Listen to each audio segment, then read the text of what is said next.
Welcome back to Three from the Top of the Key. This week, I'm interviewing Ingrid Henkel, getting an inside look on what it was like transferring to Marshall, balancing AAU seasons, and what their state run looked like. Let's get to it.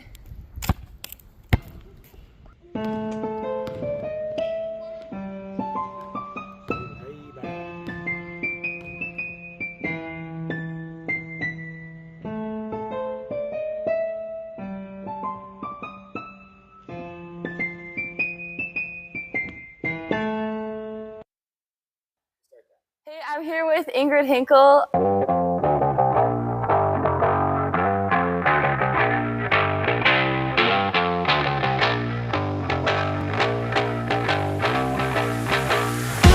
Today we're gonna get an inside look on what it's like to be like a Marshall player. Let's get into it. So the last 2 years, I've went and watched the state games, and it's such a cool experience. Mm-hmm. Last year, you actually got to be like on the floor, like playing. What was that like? Mm-hmm. So yeah, like seeing all the players before me was kind of like crazy, like wishing that I was there. And then I transferred to Marshall, and that opportunity came. You know, it was kind of crazy. The lights in the college gym were like super bright the first time I went out there. And I was just I was feeling a little bit like nervous, obviously. But like once I actually started playing, it just kind of felt like every other game, you know? Like it didn't feel like anything special until, you know, obviously the end. And like when I was on the bench and warming up, I felt like nervous and like anxious a little bit. Like, oh my goodness, what if I mess up and everyone sees? But I just kind of like, everybody else too, like was helping like calm each other down. Mm-hmm. So the whole thing was like, kind of felt like a normal game. Like the team was there for you. Mm-hmm. That's such a cool experience. Yeah. It's really good.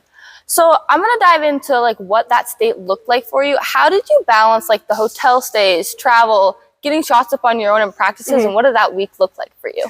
So when we first came, you know, the bus, we had actually like a send-off in this gym here. So people, like they gave a little introduction of all the players and description, and people came and like talked about like this opportunity and how like special it was. And then they did like a little topper tunnel, so everybody lines up, and then the people like run down and give high fives and stuff like that. That's actually so cool.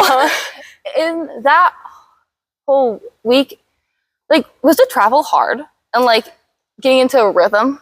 Well, honestly, it kind of felt like we were there. Like we'd done like overnight tournaments in the past, and it felt similar to that. Other than that, like we added practices at, we were able to like practice at the University of St. Kate's. Okay. So we would go there about, I think it was like 10 in the morning every morning, and just like get shots up. They felt like normal practices kind of. So like you were getting shots, working on skills, ball handling and stuff. And you were just kind of, you know, trying to relax and like adjust to like how big this weekend was. Yeah. And then we would drive everywhere together in a big, well, not like a big bus because we're a small team. Yeah. But like a coach bus, just kind of around, like if we were getting lunch, dinner, you know, they had breakfast at the hotel. Yeah. So that was different. And it was, some of the people's parents were there, so they were staying at the hotel, but some were like either watching or like had their own hotel. So it was kind of like a mix for like every person. Just hanging out with friends. So it's very cool, like week just to have an experience. During that week at state, was there like one memory that you were like, I'm gonna remember this memory for life, or like one moment or like snapshot you're like, that was so cool? Yeah, there's like kind of two. So one of them was when we were actually at the University of St. Kate's, and I just like, it kind of hit me there like how big this was, because it was our it was the day before the semis, so it was like a big game, you know, against a hard team, and it just kind of like it hit me how big this opportunity was, and like, you know, what if we don't do well? What if we don't prove that we're meant to be here? But, you know, I kind of just like took a deep breath and like realized how important it was to just like stay calm. Embrace it. Yeah, embrace it. And then the second one was like when we were in the locker room before playing Providence in the championships. And I was just looking around at everybody, and they were doing their own, like everybody, like there was a girl here doing their hair, a girl here like listening to music, and it felt like normal. Like we were in a normal like away game, but like obviously it wasn't. Yeah. But I feel like the team kind of like helped each other out in that way. Like nobody was pacing around or like, you know, like freaking out or anything. And I think that that helped a lot with like the anxiousness Yeah. and like nervousness of it all. Really being there for you. Very tight team. Yeah. So the whole state experience, you got to be there. You transferred to Marshall, you mentioned in the beginning. So how was the transfer from East to Marshall different, and how did you embrace just school, like outside of basketball, like school, friends, academics, and like how did you balance all that? So at first I was on like a pass fail, like my first, since I came in like late. So it was like late November, early December, I was on a pass fail. So I kind of just got to experience like what it would be like, what like a daily student life was, and like how much homework, what we were learning and things like that, because they were ahead of East at the time. And actually my first day I was here for, we had a practice, and then the next day, like my first day at Marshall, we had a game. It wasn't a super hard game, but it was a game, and I had just like not known the team. But something that was like really hard for me, and I still kind of like miss, are like all the friends that I had at Ordine. Yeah. You know, I had so many friends from like 5th grade and like way earlier, like kindergarten, and I didn't really have a huge chance to say goodbye because it wasn't like final until like it was. Yeah. You know? So I was trying to not like get anybody's like feelings up or anything. So I was just kind of keeping it private until they like said, come here, like there's other kids coming this day. And so I wasn't planning on telling the people that I was leaving, but I ended up doing it. And the next day was a snow day, so I didn't get to see them after. So it was like super abrupt kind of. And I think that was really hard because I didn't really get a chance to say like goodbye to all my close friends. And something else that was kind of like I was nervous about was like I had a lot of friends at East. And coming to Marshall, you know, I knew someone, like I knew Mel from AAU, but we weren't like super close. You know, she lived far away at the time. Yeah. And I knew a couple people like from like elementary school and stuff, but I wasn't like close to any of them at the time. So I was just super nervous, especially coming to this like school, like where it's just so much different than like a public school, you know? But yeah, when I first toured, actually, it made me feel a lot better because Mel was helping me with that, and I like met all the people, and they were super nice. Building those friendships is very important. Yeah. That's so cool. So you mentioned like balancing a little bit of homework. Was homework harder at Marshall than East? Yeah, it wasn't like necessarily harder, more as like it demanded more effort and more, like there was a lot more of it. Yeah. So I kind of had to learn how to prioritize things, like homework kind of went above like whatever I wanted to do. And at times, like just when, you know, I needed to like adjust, I had to do homework instead of coming and shoot, you know. So I think it kind of did affect how much I was like getting in the gym. Not like a huge amount, but it was noticeable, you know. Yeah. Hard to like find the balance enough. Yeah. When you did go in the gym, what did that gym schedule look like, and what were you doing in those workouts? So practices, obviously, they were right after school. We came and we usually talked about our next like big game and like prepared and like changed our, I don't know, things based on that. And a lot of skill work. So a lot of shooting, dribbling, and like a little bit of like vitamins. Vitamins.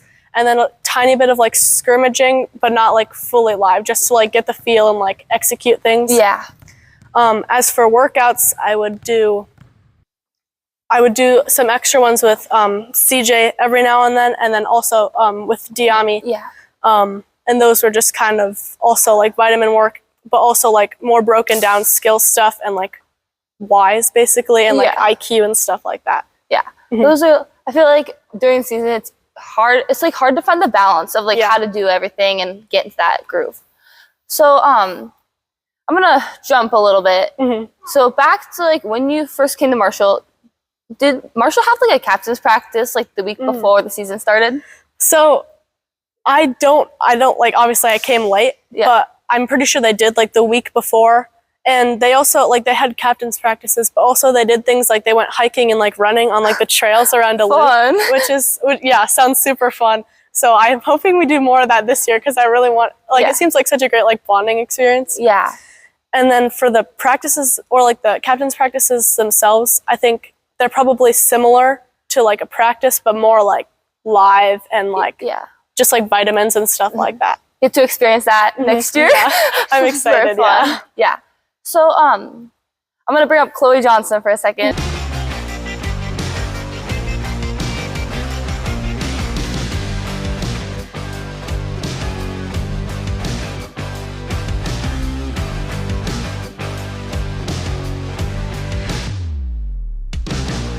Not everybody gets to practice and play with the #2 recruit in the country. How does her presence in the gym elevate everybody else and have your team pushed to be the best it can be?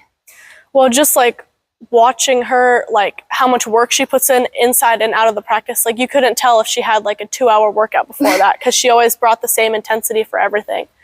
And she definitely taught me some things like mentally, like, you know, no matter how good you are, like there's always going to be people who are like hating and like noticing every mistake you make. And like, it's so important that you don't like let that get into you, and you just have to like bring the same intensity every time you're at a gym, or like if you have a bad game, like you can't let that affect how you practice the next day or play in the next game.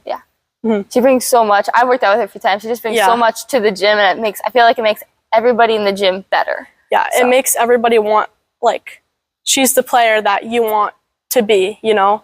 So I think that's super important to like have someone to look up to. The role model. All right. That's so cool. So you just got out of your high school season. Pretty, what do you call it? Busy, crazy. And you made a really great run for state. I mean, played in the championship game. I mean, not everybody gets to do that, so it's amazing. Now you're going into AAU. How, like, going into AAU, you had to play up in age group because CJ's was our AAU coach, and now you play for him, so you can't do that. How has playing up in age worked for you? I think it was hard, you know, adjusting to another new team, because I knew Mel, because she was also playing on that team, and I knew a few girls from East actually, but most of the team was like, I had not really met them. So it was kind of hard adjusting, but you know, they're similar in age to me, so it was like a lot easier.